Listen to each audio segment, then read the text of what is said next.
Après avoir attaqué sur les réseaux sociaux autour de sa légitimité à être dans Affaires conclues, l'acheteur Gérald Vatelet a tenu à s'expliquer et se défendre auprès de Ciné Télé Revue. Ce mardi 17 avril, Julien Vignali présentait son tout premier prime d'Affaires conclues, diffusé sur France 3 au lieu de France 2.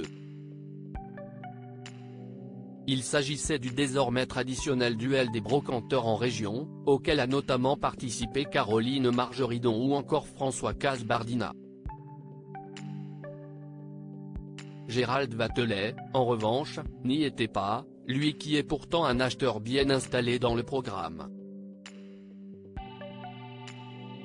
Ce dernier fait néanmoins parler ces derniers jours à cause du blogueur souvent bien renseigné Clément Garin.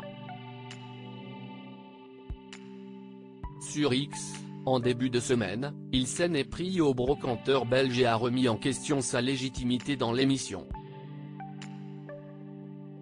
Ce monsieur est la caution RTBF, radio-télévision belge de la communauté française, de Affaires conclues, un accord entre France Télé et la Belgique, mais il n'en reste pas moins qu'en cette année de participation, il a dû acquérir 20 objets à tout casser.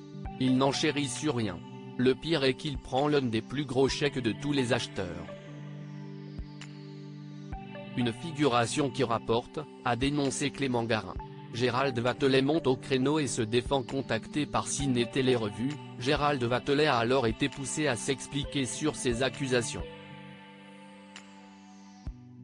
Et il a fermement démenti tout ce qui était dit à son sujet. « Ah non, pas du tout, y a pas d'accord », assure-t-il. Ni moi, ni personne. Ils sont venus chercher des Belges, ils m'ont repéré via d'autres gens.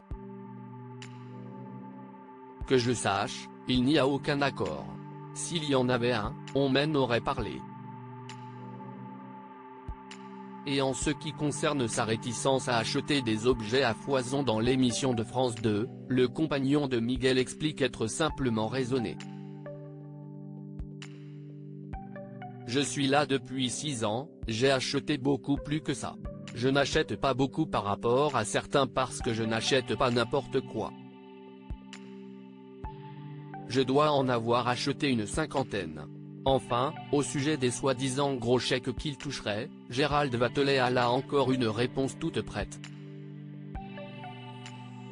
On touche tous pareil.